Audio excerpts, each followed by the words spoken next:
હમણાં મારે ફરવાનું જરા વધારે થયું આપણા લોકસભા વિસ્તારમાં. એક સવાલ આવ્યો મારા મનમાં.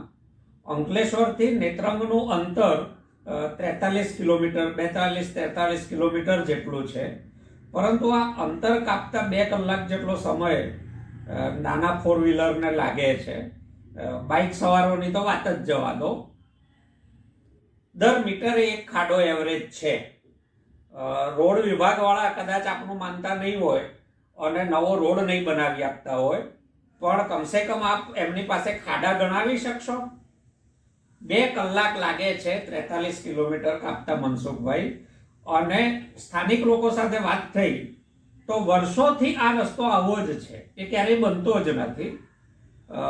સ્થાનિક લોકોનું ત્યાં સુધી કહેવું છે કે એના બિલ તો પાસ થઈ જાય છે, પેપર પર સમયસર કદાચ બની પણ જાય છે, પરંતુ લોકોને એનો ઉપયોગ કરવા મળતો નથી, દર્શન પણ નથી થતા.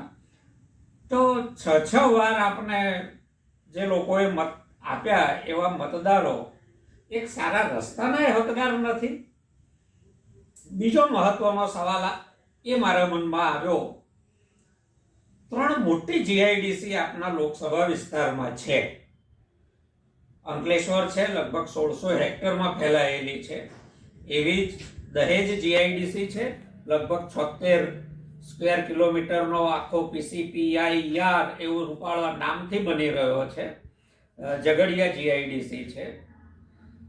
તો 3 મોટી જીઆઈડીસી હોય, ભારત સરકાર સ્કિલ ઇન્ડિયા નામનો કાર્યક્રમ ચલાવતી હોય, સ્થાનિક આદિવાસી યુવાનો ભણેલા હોય, તો ભારત સરકારના કાર્યક્રમ અંતર્ગત આપ એમનું સ્કિલ ડેવલપમેન્ટ નથી કરાવી શક્યા?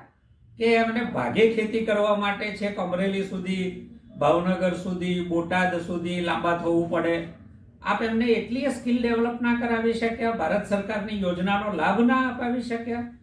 આપની લોકસભામાં કેટલા સ્કિલ ઇન્ડિયા કાર્યક્રમ અંતર્ગત કેન્દ્રો ચાલે છે અને કેટલા યુવાનોની સ્કિલ ડેવલપ થઈ અને એ યુવાનો કઈ ફેક્ટરીઓમાં, કયા કારખાનામાં, કયા મોટા ઔદ્યોગિક ગૃહોમાં નોકરી મેળવી શક્યા?